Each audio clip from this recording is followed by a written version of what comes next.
Hello, I am Mystic Orange and this is video hashtag 484. Before we get into this video, make sure to subscribe to this channel.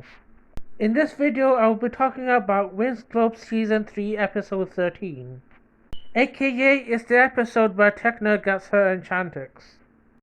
We start off the episode with the Ray theme song. I do like the Ray theme song, but it does take too long. In my opinion, it's not as great as the Fockers one. To recap, in the last episode, Flora earned her Enchantix, so now we have 4 girls earning the Enchantix. In the next scene, we can see that Valtor's work is still causing problems for Andros. If the Winx don't do anything, the Omega portal will make Omega and Andros collide with each other and they will no longer exist. I feel so bad for Layla in this season. Her world dealt with so much suffering this season. I like that in this scene, Saladin comes in to check on Faragonda. I like seeing interaction between Saladin and Faragonda. It's really cute. Especially considering in the last episode, Faragonda was a tree. I also like to think that Faragonda, Griffin and Saladin were a thing. I appreciate this open relationship. Also, this is one of the few moments where we see Saladin, so I do appreciate seeing him. Also, Saladin gives me sweet old grandpa vibes. The next scene was kind of fun. So the Winx are getting called to Faragonda's office. And while they're getting to the office, they talk about the dreams they have had. First of all, I love this scene. It's giving me 2000 nostalgia where you would talk about dreams with your friends. It makes me think, yes, their friendship is believable.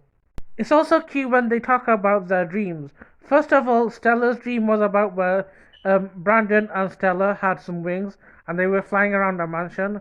I think that's a cute dream. I also love how affectionate Stella and Brandon are. So this is cute. Although, if I had to be honest, I think Musa's dream was kind of lame. I mean, I understand, we all have had lame dreams before, me included. So basically, in Musa's dream, she turned a mansion into a recording studio.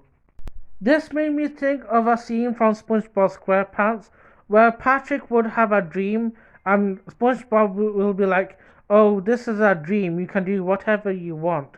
So that's Musa's dream, like, she turned a mansion into a recording studio. I mean, cool, but I'm just saying. Hey, at least it's not like the Nickelodeon version of the scene. Like, of course, Stella is dreaming about fashion, because that's her whole character. So, hearing what's happening in Andros, the Winx head on to Andros with the Tecna'S portal device. I do like this interaction between Layla and Tecna in the scene. It makes me wish Layla and Tecna had more interactions in this season. You know what this got me thinking? I've recently watched a Unicorn of War's Patreon video about Layla. By the way, I highly recommend you guys to watch it. Unicorn of War made a character analysis video on his Patreon page for each of the Winx girls. So season 2, Layla had great bonds with Musa, Flora and Stella. We can agree on that.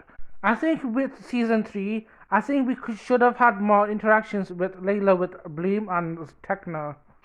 Like Layla and Bloom could bond with each other this season because of like the tragedy that's happening in Andros is like what's happening in Sparks or Domino.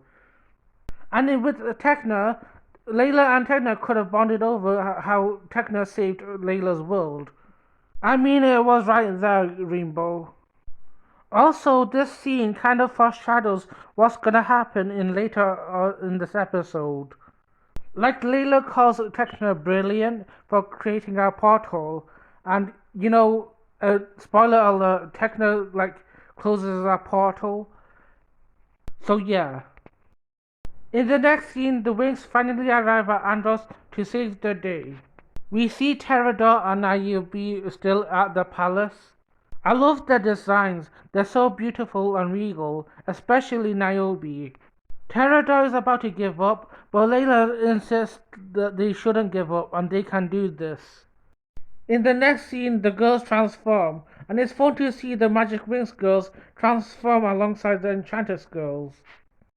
While the things are going on in Andros, back in Cloud Tower, Valtor and the Tricks are just sitting back, watching this all happen like it's a cable TV.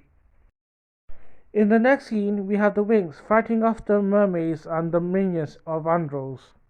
I like the scene where Tecna and Bloom are fighting alongside with each other. We rarely get to see Tecna and Bloom interact, so it's nice to see them interacting here. I also love the defense spells they use in the scene.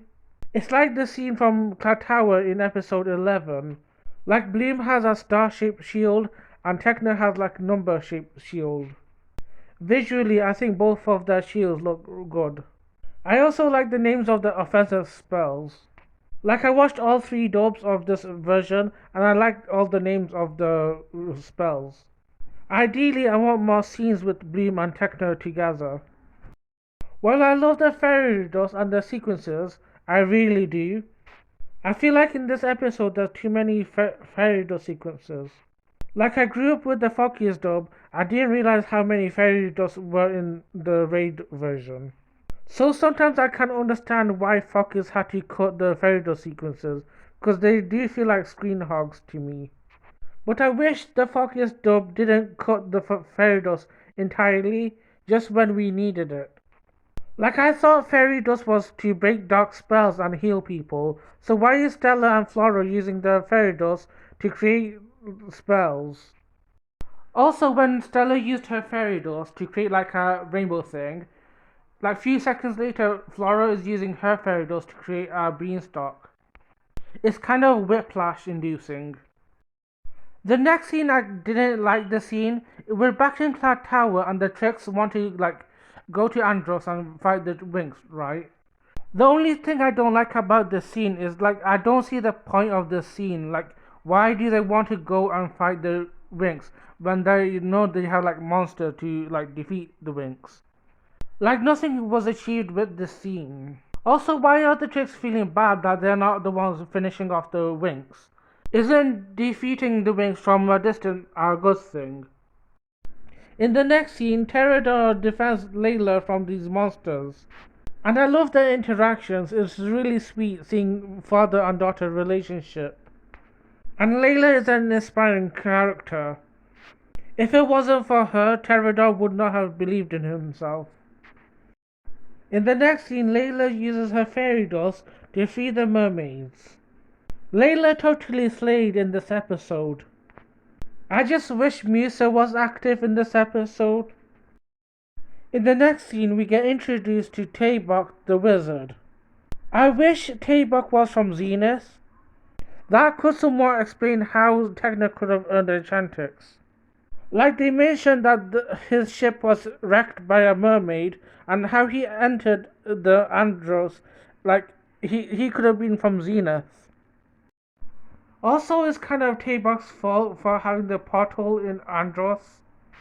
Like, why not put it in an inhabitant planet?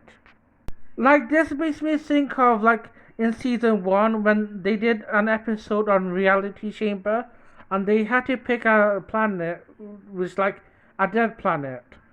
So, why not put a portal on a dead planet? In the next scene, Taebok, Bloom, Layla and Tecna try to use the scroll to close down the portal. However, the funnel was strong enough to suck in the scroll. Taebok had only one job. Yet again I blame Taebok for the scene. So now the scroll is gone, how will they close the portal? The only way to do this is to close the portal within. And according to Taebok, that's very dangerous. So Bloom and Layla go attempt to close the portal, but by doing so they fail. One thing I do love about this, I like Layla and Bloom holding their hands. It's showing true sign of friendship. Then Tecna does the most unthinkable and tries to close the portal by herself. I think Unicorn was here in their channel. So what if Tecna's technical know-how, maybe that's what made her solve how to close the portal. I mean, if she can create portals, she can close one as well. And by doing so, Tecna earned her Enchantix. And she looks really great in her Enchantix. I do wish she kept the lower part of her wings though. I also think it's kind of odd how she earned her Enchantix. It's kind of how I feel about how Misa earned her Enchantix. Like at the point of her earning her Enchantix, I don't think she actually saved anyone. Like she earned her Enchantix before closing the portal. So I'm thinking, like, do you earn Enchantix before you save someone? Like, it doesn't make sense. And I feel like the fans have to fill in the gaps for the writers. Because neither Andros or Omega Dimension are her planets. So the fans come up with this idea, if the portal kept going, it would have attacked Zenith as well. You know, things could have been plain and simple, like Tabok could have been from Zenith, he could have been the one who's trying to close the portal, but like Tecna'S like pushes him out of the way and gets in the portal. Maybe that's how she could have earned her Enchantix. Tecna then uses her fairy dust to close the portal. So in the next scene we have the saddest news. Tecna is sent to the Omega Dimension. You know, when I first watched this episode when I was a kid, I was really emotional. Like, Tecna was my favorite character from day one. So it did hit harder for me when I was younger. And still today, it's still as emotional as it was when I was a kid. I think it's one of the saddest moments in Winx Club. Also, again, I think I kind of blame Tabok in this situation again. Like Mises tells him they want to get Tecna out of there, and Tabok is like, oh, there's no way of getting her out. So I think that this man deserves to be in the Omega Dimension instead. I know I'm being salty, but I know. And at the end, they all mourn for their friend. Especially Misa. I think it makes sense that Misa is the most emotional because that's her best friend. So that's it for this video. I really enjoyed making it. It's never easy reviewing this episode. Like, I know other YouTubers who have reviewed this episode and you know, they also felt bitter at the end. It's understandable though, like one of the greatest have fallen. Anyways, subscribe to this channel and have a lovely day.